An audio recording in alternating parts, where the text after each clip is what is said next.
Everyone, welcome to the YouTube channel maths by Jiten Kumar. और यहाँ हम बीएससी फर्स्ट सेमेस्टर के लिए केमिस्ट्री पढ़ रहे हैं, जिसमें आपकी यूनिट नंबर चल रही है 3 periodic properties of atoms with reference to s and p block elements. और इसमें हमारा चल रहा था आयनाइजेशन पोटेंशियल या आयनाइजेशन एनर्जी या आयनाइजेशन एंथैल्पी। उसमें हमने आयनाइजेशन एंथैल्पी क्या होता है ये देखा, और उसके बाद हमने उसकी कुछ एग्जाम्पल्स क्वेश्चंस किए थे। उसके बाद हम देखते हैं मेजरमेंट ऑफ आयनाइजेशन पोटेंशियल, यानी कि आयनाइजेशन पोटेंशियल का मेजरमेंट कैसे करते हैं। तो for the measurement of IP के मेजरमेंट के लिए, यानी कि आयनाइजेशन पोटेंशियल के मेजरमेंट के लिए vapours of elements are collected. Elements की वेपर को कलेक्ट किया गया in a discharge tube. Discharge tube में एलिमेंट्स के वेपर्स को कलेक्ट किया गया। It has been attached to a current source, और इसको एक करंट सोर्स से अटैच कर दिया गया, यानी कि बैटरी से अटैच कर दिया गया, जिसके थ्रू इसमें करंट पास हो गया। And it's potential is constant, और देखा गया कि इसका पोटेंशियल क्या है, सॉरी जिस ट्यूब से जोड़ा गया उसका पोटेंशियल क्या है, constant when electric current has been flowing in discharge tube. लेकिन जैसे ही क्या होगा, इलेक्ट्रिक करंट क्या होता है, पास होता है डिस्चार्ज ट्यूब में, आयनाइजेशन ऑफ वेपर्स स्टार्ट्स। तो वेपर्स का आयनाइजेशन स्टार्ट हो जाते हैं, यानी कि वो आयंस में कन्वर्ट होने लग जाते हैं। And the potential developed at this time, और उस टाइम पे क्या हो जाता है, पोटेंशियल डेवलप हो जाता है। वो किसके इक्वल होता है, फर्स्ट आईपी ऑफ एलिमेंट, यानी कि उस एलिमेंट की फर्स्ट आईपी के बराबर होगा।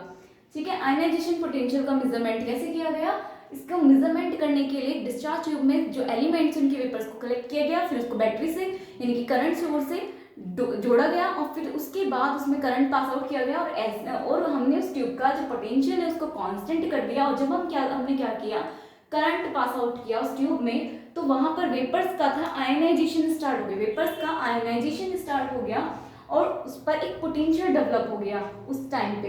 तो जो उस टाइम पे पोटेंशियल डेवलप हुआ वही उसके इक्वल हुआ उस एलिमेंट की फर्स्ट आईपी के इक्वल हो गया। जितना पोटेंशियल डेवलप हुआ उस टाइम पर वही एलिमेंट का फर्स्ट आईपी बन गया। ठीक है। अब देखते हैं आगे एप्लीकेशन ऑफ आईपी, यानी कि आयनाइजेशन पोटेंशियल की एप्लीकेशन। नंबर 1 आपकी एप्लीकेशन है, reactivity of elements depends indirectly. जो रिएक्टिविटी है किसकी, एलिमेंट्स की, वो डिपेंड्स करती है इनडायरेक्टली किस पर, ऑन आईपी वैल्यू। एलिमेंट्स की रिएक्टिविटी डिपेंड्स करती है indirectly on IP value.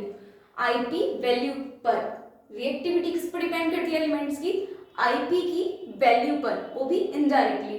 Directly depend नहीं करती, इनडायरेक्टली डिपेंड करती है। इसका मतलब क्या है कि आईपी वैल्यू एलिमेंट की रिएक्टिविटी के साथ साथ क्या होगी, घटेगी। अगर एलिमेंट्स की रिएक्टिविटी हमें चेक करनी है तो हमें देखना होगा कि आईपी जिसका कम उसकी रिएक्टिविटी ज्यादा, क्योंकि इनडायरेक्टली डिपेंड कर रही है। ठीक है। एज द, इसका मतलब ये हो गया कि as the IP value increases, जैसे जैसे आईपी की वैल्यू इंक्रीज होती है, removal of electron becomes difficult. आपको पता है जैसे जैसे आईपी यानी कि आयनाइजेशन पोटेंशियल बढ़ता है, वैसे वैसे क्या हो जाता है, इलेक्ट्रॉन को निकालना वहां से डिफिकल्ट हो जाता है। एंड इट इज, और यही क्या होता है, it is responsible for the low reactivity of elements, और यही रिस्पॉन्सिबल होता है एलिमेंट्स की लो रिएक्टिविटी के लिए। ठीक है। यानी कि अगर आईपी वैल्यू बढ़ गई, किसी एलिमेंट की आईपी वैल्यू ज्यादा है, ठीक है, तो उसकी रिएक्टिविटी कम होगी, क्योंकि आईपी का बढ़ने का मतलब होता है न्यूक्लियस का आउटर मोस्ट शेल के यानी कि एक्सटर्नल शेल के इलेक्ट्रॉन्स पर जो फोर्स है वो ज्यादा लग रहा है। फोर्स ज्यादा लग रहा है यानी कि अब क्या होगा, वो पास आ रहे हैं, अट्रैक्शन हो रहा है वहां पर, यानी कि उस एलिमेंट से इलेक्ट्रॉन को निकालना मुश्किल है। और इलेक्ट्रॉन जितना मुश्किल से जाएगा, इलेक्ट्रॉन जितना मुश्किल से निकलेगा, यानी कि उसकी रिएक्टिविटी कम है, इलेक्ट्रॉन खुद से निकल ही नहीं रहा है। तो आईपी जितना ज्यादा, रिएक्टिविटी उतनी कम एलिमेंट्स के लिए, और आईपी जितना कम, रिएक्टिविटी उतनी ज्यादा। तो एलिमेंट्स के लिए फर्स्ट जो हम देख रहे हैं एप्लीकेशन, आईपी की एप्लीकेशन कहाँ यूज होता है, तो आईपी का यूज पहला होता है एलिमेंट की रिएक्टिविटी बताने के लिए।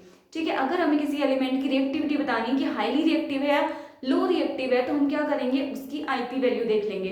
जिसकी आईपी वैल्यू ज्यादा यानी कि रिएक्टिविटी कम, जिसकी आईपी वैल्यू कम उसकी रिएक्टिविटी ज्यादा। तो इससे हमारा कंक्लूजन ये निकला कि जो रिएक्टिविटी है किसी भी एलिमेंट की, वो इनडायरेक्टली डिपेंड करती है आईपी वैल्यू पर, उस एलिमेंट की आईपी वैल्यू पर। ठीक है। किसी भी एलिमेंट की रिएक्टिविटी उस एलिमेंट की आईपी वैल्यू के इनडायरेक्टली प्रोपोर्शनल होती है, यानी कि आईपी वैल्यू ज्यादा, रिएक्टिविटी कम, आईपी वैल्यू कम, रिएक्टिविटी ज्यादा। अब देखते हैं सेकेंड एप्लीकेशन, पहले यहां तक नोट डाउन करिए।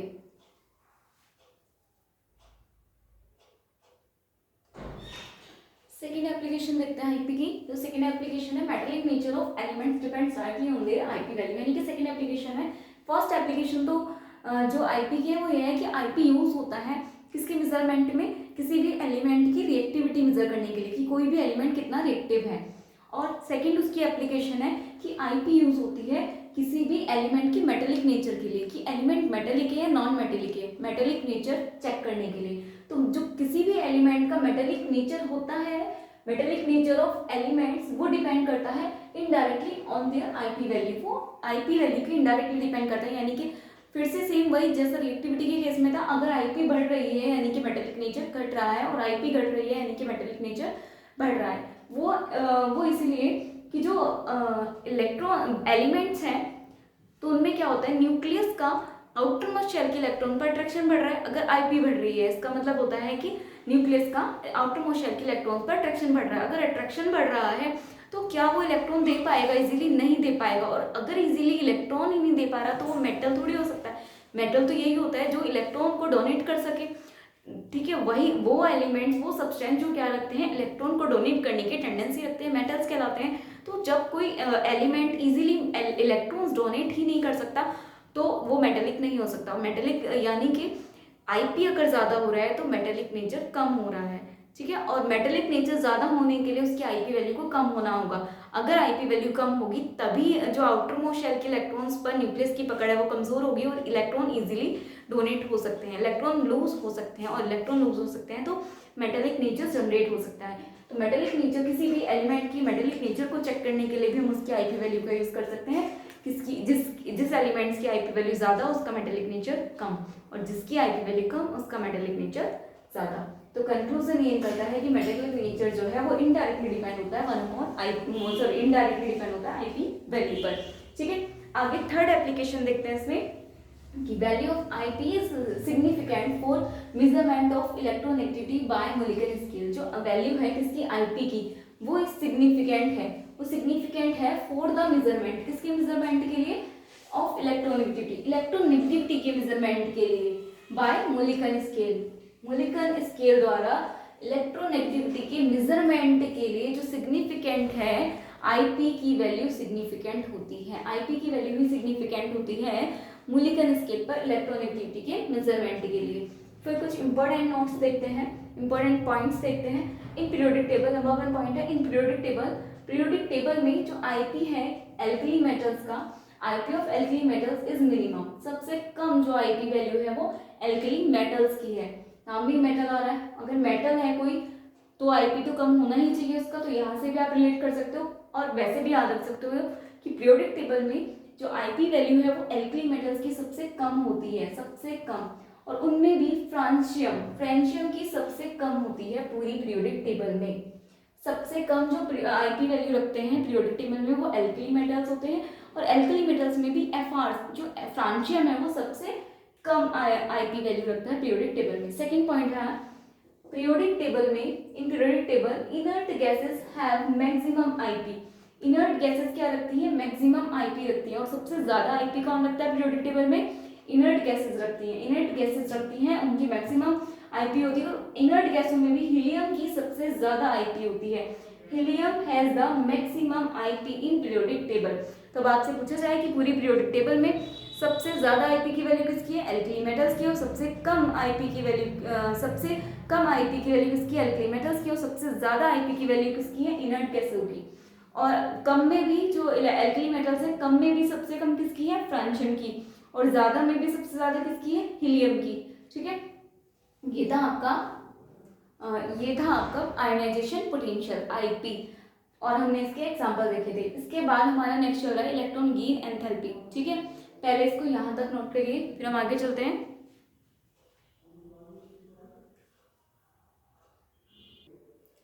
चलिए यहाँ तक सभी ने नोट डाउन कर लिया होगा। अब हमने एक 8th क्वेश्चन जो दिया था होमवर्क के लिए उसका आंसर देख लेते हैं, ठीक है।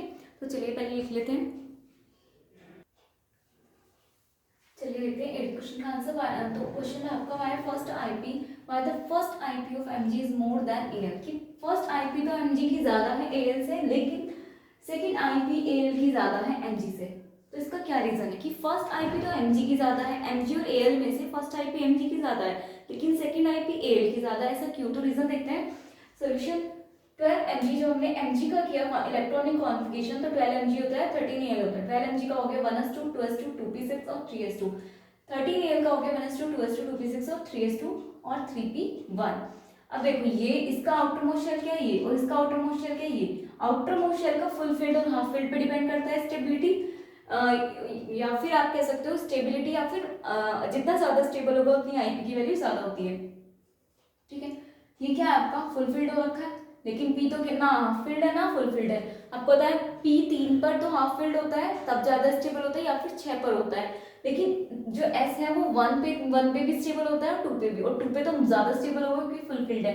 तो इसका रीजन क्या हो जाता है, ये वाला mg क्या हो गया, ज्यादा स्टेबल हो गया। ज्यादा स्टेबल है तो आईपी की वैल्यू mg की ज्यादा हो जाएगी। रीजन लिख लेते हैं कि first IP of mg is more then al, की पहला आईपी वैल्यू जो है mg का ज्यादा है al से। इसका रीजन है क्योंकि electronic configuration of mg is more stable, क्योंकि जब हमने इसका इलेक्ट्रॉनिक कॉन्फ़िगरेशन किया इन दोनों का तो देखा कि mg में जो है आउटर मोस्ट शेल वो फुलफिल्ड हो गई है, और फुलफिल्ड होने के कारण mg ज्यादा स्टेबल हो रहा है al से।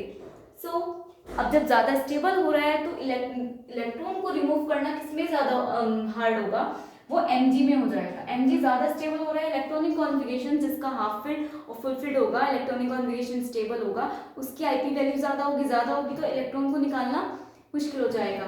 तो क्योंकि इलेक्ट्रॉनिक कॉन्फ़िगरेशन से क्लियर हो रहा है कि mg ज्यादा स्टेबल है al से, इसका इसीलिए रिमूवल ऑफ इलेक्ट्रॉन को निकालना क्या हो जाएगा, इलेक्ट्रॉन को निकालने के लिए ज्यादा, इलेक्ट्रॉन को निकालना मुश्किल हो रहा है तो इलेक्ट्रॉन को निकालने के लिए ज्यादा अमाउंट ऑफ एनर्जी देनी पड़ेगी, और जितनी अमाउंट ऑफ एनर्जी ज्यादा देनी पड़ेगी उतनी आईपी वैल्यू ज्यादा होती है। तो इसीलिए mg की आईपी वैल्यू ज्यादा होती है al से। तो removal of electron will require huge amount of energy, इसलिए इलेक्ट्रॉन को निकालने के लिए ज्यादा अमाउंट ऑफ एनर्जी की रिक्वायरमेंट होती है।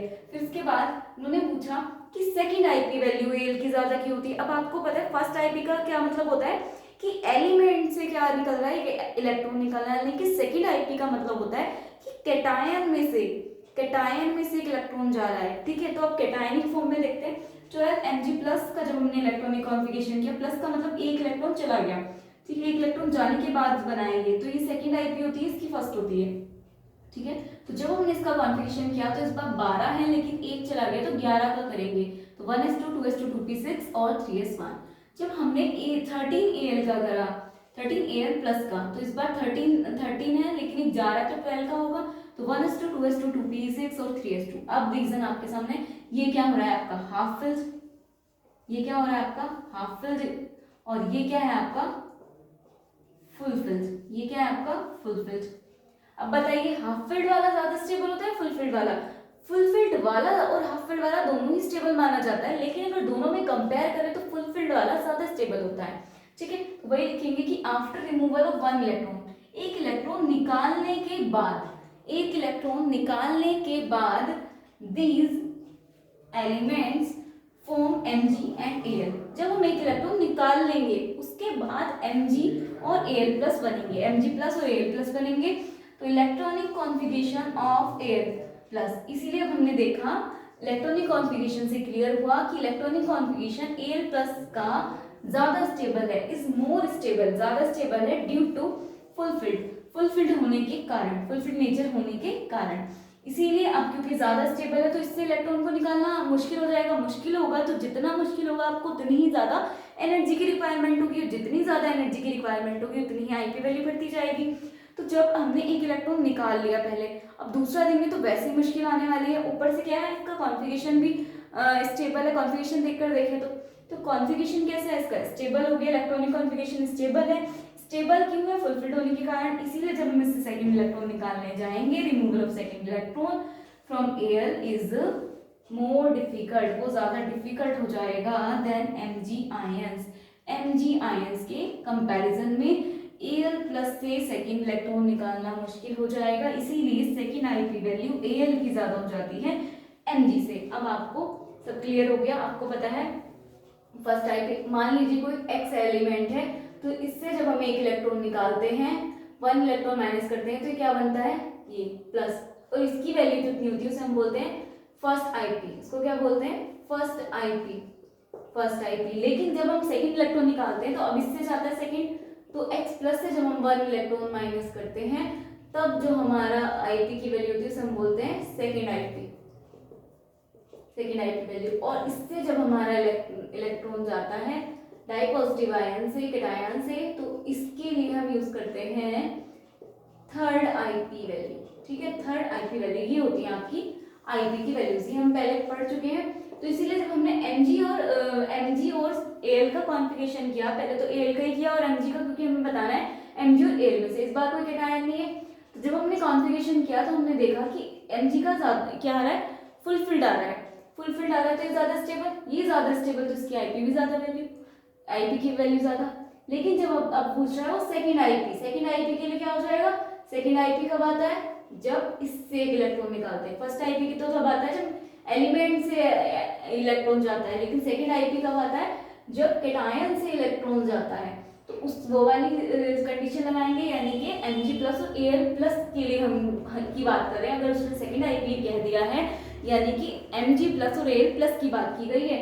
अब हमने क्या किया, फिर Mg प्लस और Al प्लस का कॉन्फ़िगरेशन करा, तब देखा कि Al का कॉन्फ़िगरेशन ज्यादा स्टेबल हो रहा है और इस बार Al का कॉन्फ़िगरेशन, Al प्लस का कॉन्फ़िगरेशन ज्यादा स्टेबल है, तो Al प्लस की Ip वैल्यू ज्यादा हो जाती है। इसीलिए कहते हैं फर्स्ट Ip Mg की ज्यादा, लेकिन सेकेंड Ip Al की ज्यादा। यहाँ तक नोट डाउन करिए और उसके बाद हमारे नेक्स्ट लेक्चर में स्टार्ट होगा इलेक्ट्रॉन गेन एंथैल्पी। ठीक है, तो आज की क्लास के लिए इतना ही। Thank you and keep learning.